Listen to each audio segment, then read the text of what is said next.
I don't support Hamas. Do you support Hamas? No. I don't support Israel. Do you support Israel? Yes. So well, that's what we're going to talk about. Now, when Stop! No. It's very simple. You're here to support Israel. No, but stop. But Hamas. Why am I talking about someone we both disagree Hamas with? has been the governing entity in Gaza for how many years? So yes, you do need to talk about Hamas because Hamas did what they did on October 7th. And we've condemned it. We both Hamas has a history. Do you condemn? Yes. Do you condemn? But you're not condemning Israeli war crimes. That's what I don't understand. You're trying to dodge it with whataboutism about Hamas. It's a very simple question. I can keep going. Let's play a clip here. Let's play a clip for you to watch. We got a clip of a grandmother. Here's a grandmother. Maybe you're not aware of this. This is a Palestinian grandmother in her 50s. She's holding a child, right, in her arm. He's got a white flag. She's shot in cold blood by an Israeli sniper who's... Mehdi, I don't know what the hell that was. What's going on, everybody? We haven't seen this side of Mehdi Hasan in a very long time, what it feels like. This is not going to be an average political debate. This is a heavyweight political battle between Mehdi Hasan and former Republican congressman Joe Walsh. At the very start, Mehdi goes in like a seasoned prosecutor, dismantling Walsh's contradiction brick by brick. But you'll see Walsh is going to retreat into a classic minority view, excuses as if Netanyahu and his cabinets are just a rogue book club. But nonetheless, I'll give my takes because this is a clash of double standards and dodged questions. A verbal tango that hints at much more beneath the surface. Buckle up. This is just the explosive start. Why is what's happening in Ukraine a genocide, but not what's happening in Gaza when far more people have been killed and displaced in Gaza than in Ukraine? I think it goes to motive and intent. I think Putin is trying to kill, and he has been for 3 years, Ukrainian civilians, kidnapping Ukrainian children. His intent is to kill civilians. You and I can arm wrestle. I don't think that's Israel's intent at all. I think Israel... Even though Israeli government members have said far more genocidal stuff than Vladimir Putin has. Completely. There are extreme members of Israel's government. Not just extreme members, the president, the prime minister. There always have been. But the president and prime minister of the country I know, have said stuff that Vladimir Putin has not said about Ukraine. And yet Joe Walsh... If you said neither's a genocide, then I'd be fine. We'd move on. We'll talk about other things about Gaza. What I find fascinating is that you're happy to say genocide here, but if you say it there, you get mad. I don't get it. Well, I don't get mad. I just think... You do. I've seen some of your tweets. I just think Putin's intent is to eliminate the Ukrainian people. Based on what? His words? Based on his actions. Why is Israel's words and actions not the same? Israel's actions and words, again, you can find some, but Israel's I could read you dozens. I'd be here all day if I started reading out all the genocidal statements from Israeli ministers. I can find you a more history Just a few days ago, Just a few days ago, the deputy speaker of the Israeli parliament and senior member of the Likud party, Netanyahu's party, said that the Palestinian civilians, his words, civilians, are scum, subhuman, and the women and children should be separated so that men can all be killed. That is stuff that Milosevic said. That is stuff I've not even heard Putin say. I don't hear Joe Walsh condemning that as genocidal. Well, I would condemn that, and I will condemn that statement. That's a genocidal statement. That is a genocidal statement. I'm saying, Mehdi, that is a very minority view overall in Israel. The guy I just quoted to you, the deputy speaker of the parliament said, "Let's kill all the adult men in Gaza." And I'm so telling you just put your hands in your ears. No. I'm telling you that's a minority view. That's not the majority. Okay, Benjamin Netanyahu said they are Amalek. What is Amalek, Joe? In the Bible, Amalek is kill everybody, men, women, children, even the donkeys. That's what Netanyahu said. Mehdi, I didn't hear Putin say that. Mehdi, again, I can find extreme things that members of Israel's government has said. Yeah, that counts as intent, and that's why they're at the ICJ, and that's why ICJ is investigating him. That's why some of Israel's leading Holocaust scholars have said it's a genocide. If Israel wanted to exterminate the Palestinian people, they could have done it in 3 months. That's the worst argument you've ever made in all the time I've made. I'll tell you why. Vladimir Putin could have erased everyone in Ukraine with a nuke. No. Yes, he could. Oh, God, no. Yes, he could. Well, with a nuke. Yeah. But with a nuke, then... No, hold on. Your argument is Israel is not genocidal because they haven't killed everyone in Gaza and they could. I'm saying Vladimir Putin could kill everyone in Ukraine and he hasn't. Therefore, according to Joe Walsh's logic, Vladimir Putin is not genocidal. A different situation in this degree. Israel is capable. From day one, they were capable... As is Putin. Well, only with nukes. Israel is fighting another sovereign nation with a full-on military, with the support of the world community. Ukraine. Okay. Right? You meant Russia, you said Israel. Oh, I'm sorry. So Russia literally has an opposing army. But it could wipe it out. And by the way, the definition of genocide is not to kill everyone in a place. Mehdi, you know this, right? I do. They don't have to kill everyone to be genocidal. Oh, I know that. But Mehdi... But what they've done meets many of the criteria of genocide, which is why they're in front of the ICJ, which is why some of the leading genocide scholars in the world are saying it's a genocide. No. Omar Bartov, Israeli Holocaust historian. Amos Goldberg, Israeli Holocaust historian. Daniel Blatvik, Israeli Holocaust. They all say it's genocide. Are they crazy? These people study this for a living, Joe. But do you? Not you and me. No, I know that, and I respect those opinions. But I don't think that's the majority view. But secondly, going back to Russia, Amnesty International, Human Rights Watch, all say genocide. Well, again, Human rights groups. Israeli Holocaust historians, Joe Walsh. With respect. What do you know that they don't know? With respect. With respect. I'm sure it's more than Joe Walsh. But again, just to get back to Russia on this point, Mehdi, so Russia would be forced to use a nuke because Russia is fighting literally an army. But they could, is what I'm saying. People were worried about Putin using nukes. But a nuke then would mean the destruction of Russia. That's a whole different equation. Israel doesn't have to use a nuke, and they didn't from day one, to get rid of the Palestinian people. But they have made life uninhabitable. It's not hypothetical. Right now, as of right now, Gaza is uninhabitable. Donald Trump says so, the President of the United States. In fact, let me show you. I think we've got some footage. I'd love to get your response to this footage, because Gaza, over the last 16 months, have a look at the screen, has suffered an apocalyptic level of destruction. This is a recent drone video from January. 70% of the buildings destroyed. Look at that imagery. That is not an anti-terror operation. That is not just targeting Hamas. That is, look at the imagery. That is something out of, I don't even know is that a Mad Max movie? It's entirety destruction. If that's not genocidal, I don't know what is. I haven't seen scenes like that in Ukraine, maybe in one town, Mariupol, but I haven't seen the entire Gaza Strip. Mehdi, by every measurement of urban warfare, Israel has gone. Please don't give me a talking point, Joe. No, I'm not. I'm looking at that. Respond to the footage. I'm responding to the footage. You don't give a damn about that. That No, bother I you. do. Don't say that. Well, I do give a damn. Engage with it. I do Please give don't a give me damn. some talking about urban warfare stats. No, it is. I know the stats. I can give you stats. I'm asking you to It respond is to that urban. footage. Agreed. And Entire cities agreed. and towns wiped Gaza out. needs to be rebuilt. That's no not doubt. engaging with the footage. No, it is. What is your human reaction to seeing entire towns, cities, refugee camps wiped out?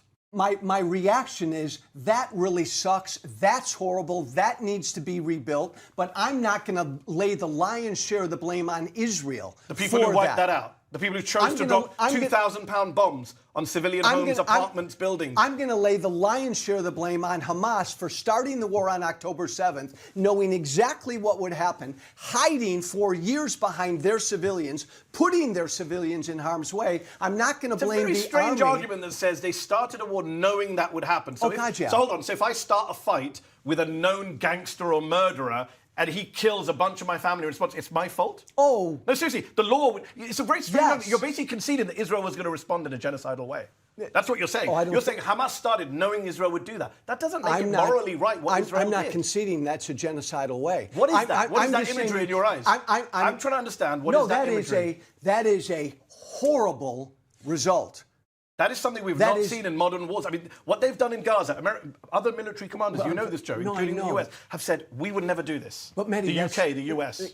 Gaza is a very unusual setting for a war like this. Yes, I'll give you this. But we're talking about children. We're talking about Hamas that has a history of purposely provoking Israel, then hiding behind. They would say they're provoked by Israel by an unending occupation. But I want to ask you this question about civilians. I do want to ask you a question. I love being with you. No, but I want to ask you because I want to deal with actual substantive stuff. That is substantive stuff. No, it's not. That's opinion. I want to deal with fact. Oh my God. It is opinion about who provoked who. We can get into that. I will come to that, I promise. But just dealing with this, I just want to deal with human. Because the reason I want to talk to you about the subject is because at home in the US, I see you caring about human rights, civil liberties, democracy, fascism. And then I see Israel, you're on the wrong side completely. So when I look at, for example, that destruction, I don't think you would defend that if it wasn't Israel that was doing it. Similarly, 6-year-old Hind Rajab, you always say Hamas, Hamas, Hamas. This is the great excuse for Israel committing war crimes. You have a 6-year-old girl, Hind Rajab, infamously killed in a car with her 4 cousins, her uncle and aunt,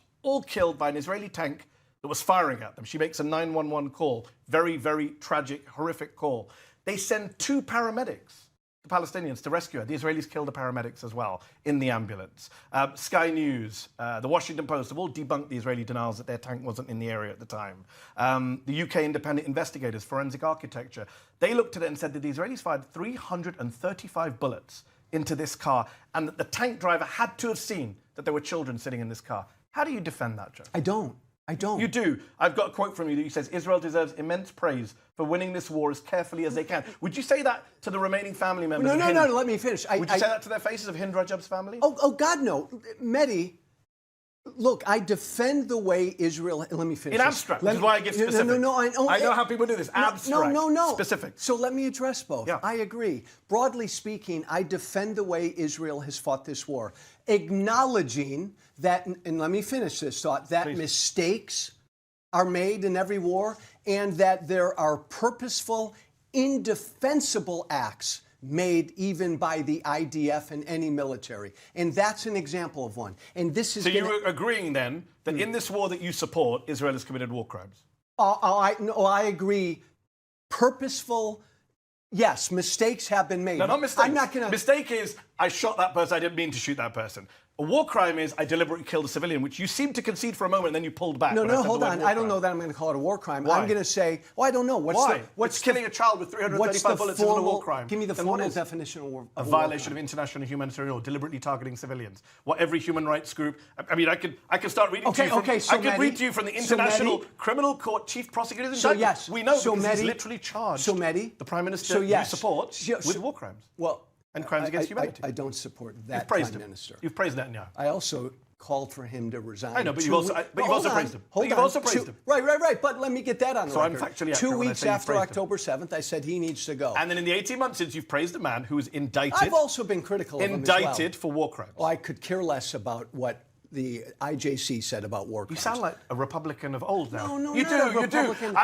Republicans. No. This is what I'm saying. I At sound home, like- you're like rule of law, judiciary, courts. Abroad, screw the ICJ and the ICC. Do you see how you switch from home and abroad? At home, you're Joe Walsh, the Democrat. Still the D. same. And Abroad, you're Joe Walsh, supporter of fascism, anti-international law. But you know what's great about this whole thing is it's all focused on Israel. You haven't for a second talked about what Well, is. why would I? You're not a supporter of the Palestinians or Hamas. When I talk to people who support that, I ask them about that. You are a supporter of the Israeli government, so I'm going to ask you about Israel. And you can do whataboutism all you want. Again, that's what MAGA people do here. When you ask them about MAGA, what do? They blame the Democrats. So let's not play that game. Let's ask you about Israel. Mehdi, it's not the MAGA game. I'm going to say yes, Israel's made mistakes. I'm going to say yes. War crimes. Israel, No, I'm asking war crimes. Israel, call it what you want. Israel. No, I'm asking you to call it. And I'm going to tell you. I don't know. I'm going to tell you. No, Joe. No, I'm not going to let you run away with it. You can shout all you want. 335 bullets fired into a car with children. Is that a war crime? I don't. You know what? Could be. Investigate it. But God damn it, it was investigated, Joe. This is what Hamas does